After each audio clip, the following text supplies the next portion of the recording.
Your good, fast connection is killing you. I know that's controversial to say, but hear me out.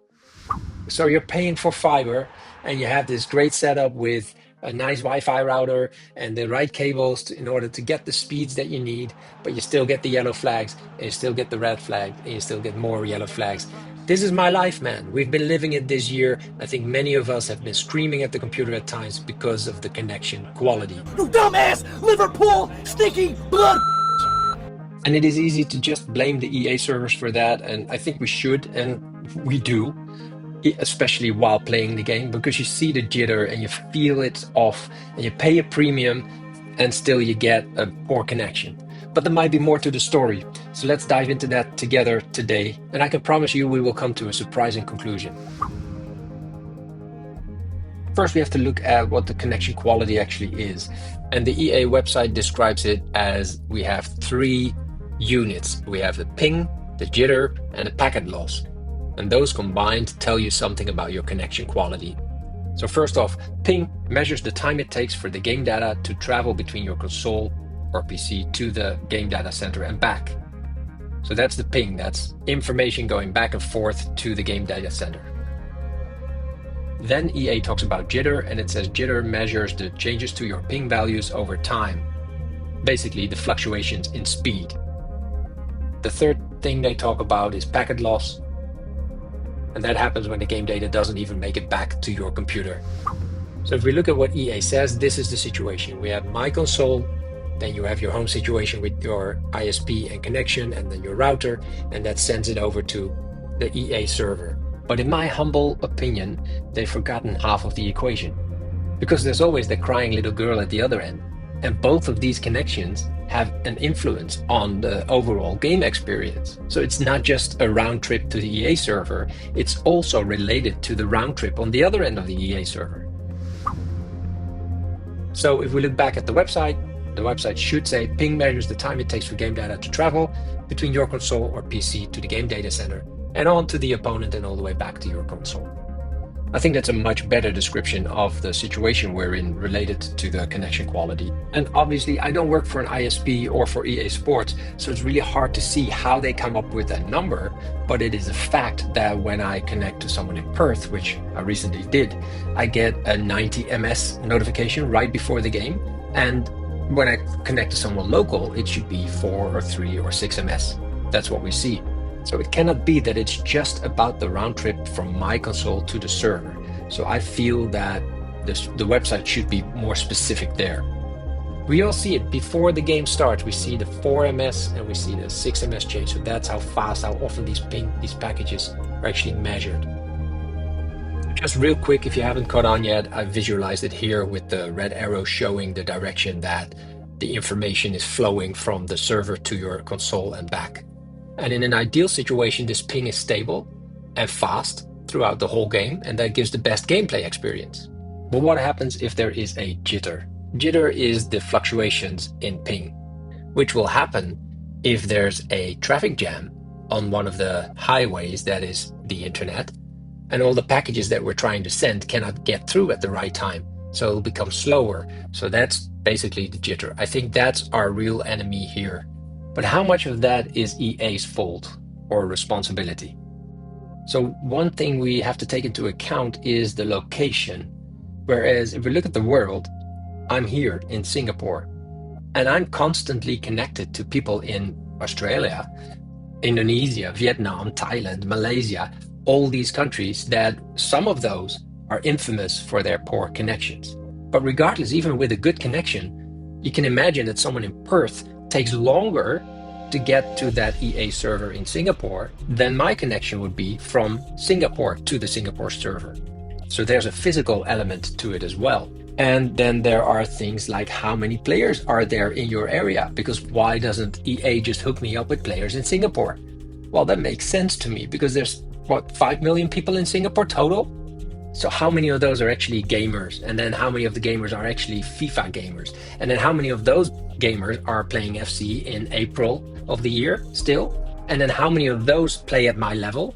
And how many of those at my level play at the times that I can actually play? So it wears thin. So it's very likely that they have to connect me to other markets in other countries. And obviously this goes for your situation as well. Depending on where you live, there's more or fewer players who are at this point in time still involved at your level of the game. So I don't blame them for that. It's the only way to find games online, I can imagine.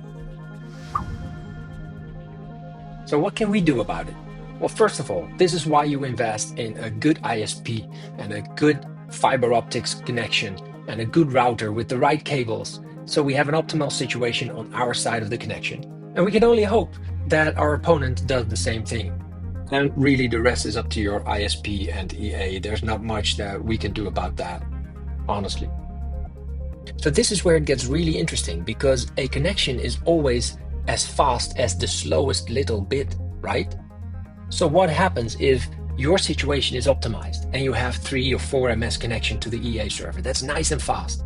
But now they connect you with someone who has a, say, 90 ms connection all the game through. So the slowest bit of their connection is 90 ms. That will give them a nice steady 90 ms connection, because on your end there is not going to be a hold up. It's going to be flowing. Every time they need information, it's ready there for them.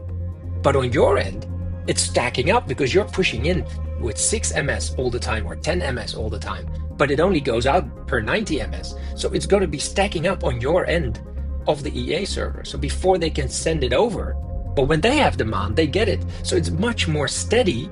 Even though it's slower, it's a very steady connection on their end with the flow of 90 ms. Every time they demand information, they get it because it's sitting there waiting. But when we demand information, it's not there yet. So it becomes very unpredictable. So this is where I think it's better to have a slow connection, to be connected with someone who's faster. That's actually easier to play because it's more predictable than if you have a fast connection and you're playing with someone with a slow connection, because now you can't predict any movement anymore. You can't make a turn. Sometimes you can, sometimes you cannot. So it's very unpredictable play that way. So a fast connection only really works if you're connected to another fast connection. And so I was looking for examples, and then yesterday this game happened, and I'll show you some highlights, but there's, you feel it from the beginning, but you can't see it yet because there's no yellow flags or red flags yet. And then halfway through the game, finally you see it. And I've noticed in games like that, my right stick switching is all over the place because it just doesn't register what I input at the time I input it, or sometimes it does and sometimes it doesn't. Your opponent gets scored from wherever. Your goalkeeper is always late. Those games you can count on it are the ones where you're at a disadvantage because of your good connection. And the only real solution is to rage quit that game. But for the example, I didn't yesterday, and then this is what happens. Some examples just for research. So look at where I'm aiming at. So my goalie somehow jumps over the ball or just next to the ball. Stuff like that happens, of course.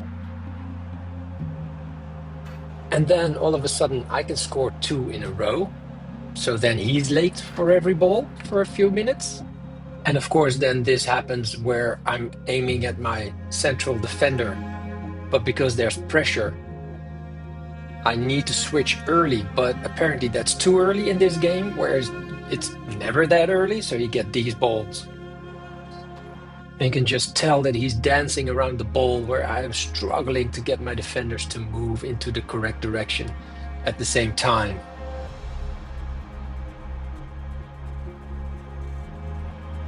And this community being as supportive to each other as it is, he already sent me a message during the game, easy.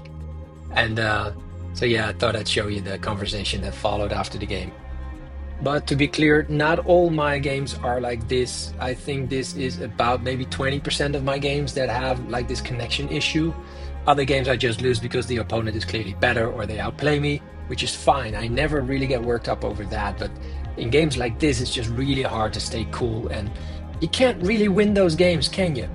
If you have any tips on how to win those games, other than keep it simple, keep it safe, because with the 100% pressure they have nowadays, it's really hard to keep that safe pass when they are always anticipating on what you're going to do, because they just respond quicker. just really quickly at the end, if you look at my connection score, it's actually really good, right? It's almost great. Not great, but almost great. My jitter is really low. How come my games feel sluggish? To me, the only explanation there is that the server is waiting on input from the other end, and therefore it becomes unstable. Because if it doesn't have the info from the other side, it just either has to predict the situation or it has to wait for that information. And if it waits and then sends it over quickly, my connection is still good, but my game isn't. My game is feeling sluggish. So this is what we're working with. It would be awesome if they also show the internet connection from the opponent in the same game and not just my connection to the server, because that's just part of the situation. That's not the whole thing. For now, I hope you have a better connection than I do. But if you're still here after 10 minutes, I think it's likely that you run into the same problems that I do. And yeah, we have to deal with it. We invest in the best connection and we're near the server and we try to optimize the situation in our homes. But if the opponent doesn't and they have like a steady but slow connection, they're actually on the upper hand of the game. That's the status, that's what it is. I think in FC24 you could still protect the ball with the L2 and make the safe pass and, you know, delay the pass. But this game, this year, is just so hard to keep possession if you have the weaker connection, if your response time is a bit longer than the opponent, so he can pressure you so much. So yeah, it's tough. I hope you can still enjoy the game. And like I said, not all games are like that. And some games you just notice it's the other way around. The other guy has an issue.